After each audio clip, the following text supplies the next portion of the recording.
A lot of the manufacturers I talk with constantly argue the fact that they don't operate like a B2C. So they don't operate from a business to a consumer. They usually work B2B. They work with distributors, they work with agents, they work through a channel to sell their manufactured goods.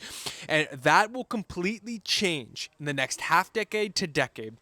Regardless if you work B2B, everybody still is a person and they judge you like a B2C business. The manufacturers that I work with, I judge their business if I was a consumer. How would I fall in love with them? Why would I choose them over another manufacturer? And this is so important for you to realize because everything's going to change in the next half decade because things are moving so quickly that we tend to bypass things and we're not working so much as a 9 to 5 anymore. We're working a 5 to 9. People work in the mornings and nights and on weekends, and I want to get my information by going directly to the source. I'm going to go to your website. I'm going to go to you. So the biggest thing you can do for your manufacturing company is think like a B2C.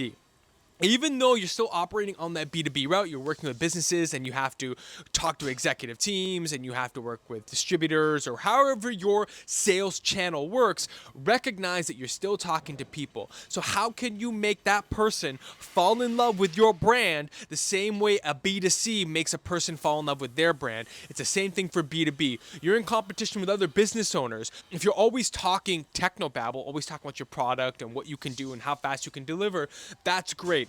Other business owners are doing that in the B2B realm. What you can steal from the B2C businesses is attaching that emotional aspect, the story concept, attaching someone to your brand, why they would choose you. People don't go, hey, here, I have a Ferrari here. I want a Ferrari, but would you accept a substitute for a Ferrari?